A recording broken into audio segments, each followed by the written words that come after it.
তো বন্ধুরা, সকাল সকাল চলে আসলাম ফার্মে।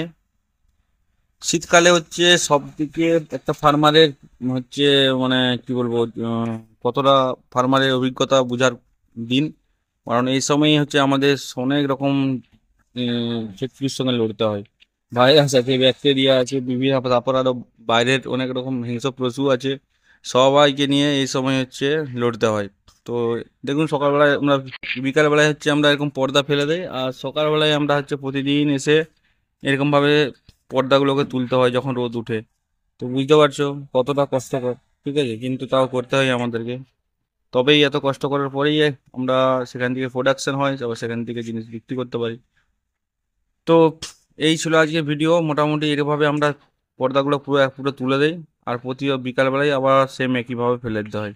ছোট ফার্মার, বড় ফার্মার হলে তাদের অনেক রকম সিস্টেম আছে, অনেক বড় বড় সরঞ্জাম আছে। আমাদের তো সেটা কিছু নেই। তো আমরা হাতেই তুলি, হাতেই ফেলি, ছোট ফার্ম যেহেতু। তো আমরা পুরো তুলে দিয়েছি।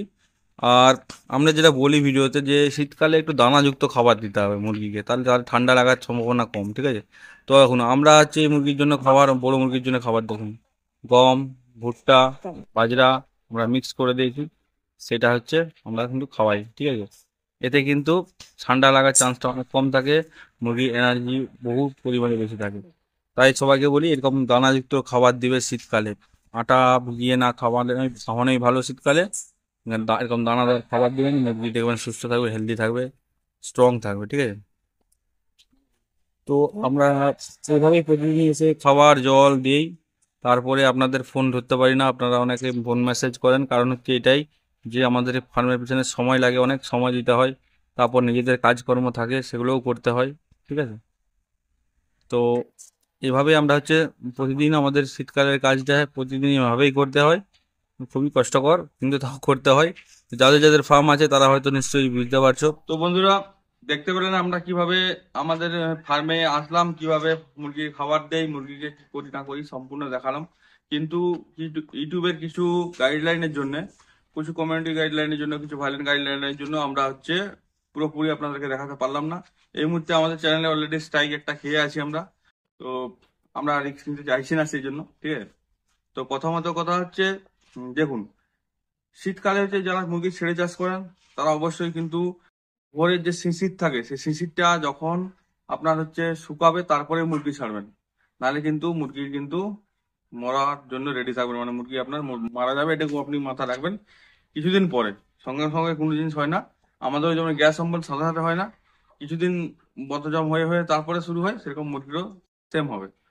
রোদ ওঠার পরে মুরগি ছাড়বেন। আর যারা একদম ফার্মে আছে তারা অবশ্যই রোদ যখন উঠবে, যখন আমরা যেমন সবকিছু এর যে পর্দা আছে সব তুললাম। ঠিক আছে, আর খাবার নিয়ে একটা কথা বলছি শুনুন। খাবার হচ্ছে প্রথমত আপনাকে, যদি ধরুন আপনি ছোট বাচ্চা, আপনি স্টার্টার দিচ্ছেন, স্টার্টার দিতে আচমকা স্টার্টারটা বন্ধ করে যদি অন্য কোন রকম ভাবে কিছু মানে খাবার চালু করে দাও, তাহলে কিন্তু বদহজম দেখা দেয়। দেখবেন, লক্ষ্য করুন, তাহলেই কিন্তু বদহজম দেখা দেয়।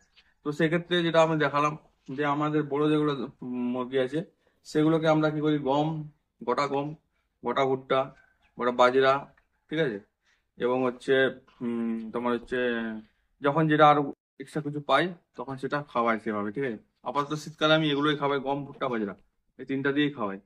তো তিনটাকে মিশ্রণ করার কারণ আছে, অতিরিক্ত গম খাওয়ালেও কিন্তু, আমি আগেও বলেছিলাম ভিডিওতে, অতিরিক্ত গম খাওয়ালে গমে প্রচুর প্রচুর পরিমাণ হচ্ছে আপনার যে ফাইবার আছে, যেটা হচ্ছে ডায়রিয়ার সমস্যা হয়। আচ্ছা, বাজরা বেশি খাওয়ানো যাবে না, কারণ বাজরা একটা তৈলবীজ। ঠিক আছে, ওটার মধ্যে অনেক টক্সিন আছে, যেগুলো মুরগির শরীরের জন্য উপকারী নয়। কিন্তু বাজরার মধ্যে অনেক এনার্জি পাওয়া যায়, অনেক এনার্জি পাওয়া যায়, যেটা দরকার শীতকালে। তো সেক্ষেত্রে পরিমাণ মতন মিশাবে, অল্প পরিমাণ মিশাবে, অল্প পরিমাণ দিবে। কিন্তু ভুট্টা আমরা 60 to 80% খাওয়াতে পারি, কারণ ভুট্টায় কোনো রকম প্রবলেম নেই। ঠিক আছে, তো তোমরার জন্য ভুট্টার দানা ভাগটা বেশি দিয়েছি, গমের ভাগটা কম দিয়েছি, বাজরা কম দিয়েছি। তো এইভাবে আপনারা খাওয়াতে পারেন। ঠিক আছে, আর সেকেন্ড কথা হচ্ছে, যেটা বলছিলাম আপনাকে, শীতকালে হচ্ছে কোনোদিন আচমকা খাবার কিন্তু চেঞ্জ করবেন না। আবার বলছি, আচমকা খাবার চেঞ্জ করবেন না, যেটা আমরা সব ফার্মাররা করি, যে আমরা কোনো একটা খাবার খাওয়াচ্ছি, কারো কাছ থেকে কিছু শুনলাম, তুরন্ত তারপরের দিনে সেই খাবারটা স্টার্ট করে দিলাম মুরগিকে। মুরগি কিন্তু এই স্ট্রেসটা নিতে পারে না, এইটা এত ক্যাপাসিটি মুরগির মধ্যে নেই।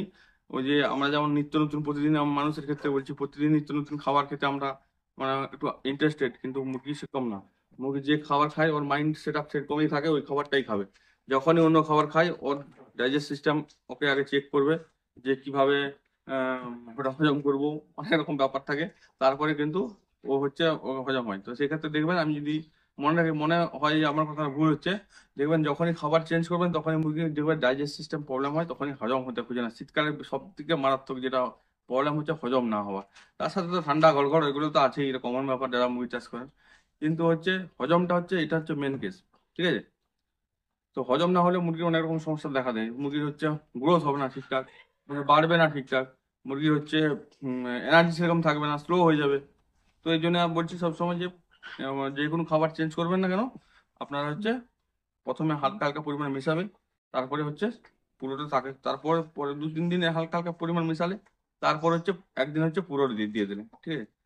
তো ইতিমধ্যে যে সমস্ত ভাইরা আমাকে কমেন্ট করছো বা ফোন করছো, ব্যস্ততার কারণে এখন চাষবাসের সময় বুঝতে পারছো, প্লাস অনেক রকম কাজের, ফার্মের কাজ আছে, বহু কাজ আছে।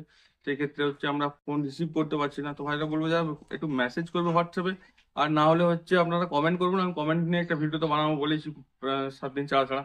তো সেক্ষেত্রে আমি 7-10 দিনের মধ্যে একটা কমেন্ট নিয়ে একটা ভিডিও বানিয়ে দেবো। ঠিক আছে? তো চাপ নেওয়ার এত কিছু নেই। আর যদি ভিডিও ভালো লেগে থাকে অবশ্যই লাইক, কমেন্ট, সাবস্ক্রাইব করবেন। আর চ্যানেলে যদি নতুন এসে থাকেন অবশ্যই কিন্তু সাবস্ক্রাইব বাটনটা দাবি দিয়ে যাবে, কারণ আমরা এরকম ভিডিও এই চ্যানেলে দিতেই থাকি, কিছু না কিছু ভিডিও আপনার ঠিক কাজে লেগে যাবে। আর যদি ফেসবুক থেকে দেখে থাকেন তো অবশ্যই ফলো বাটনটা দাবি দিয়ে যাবেন।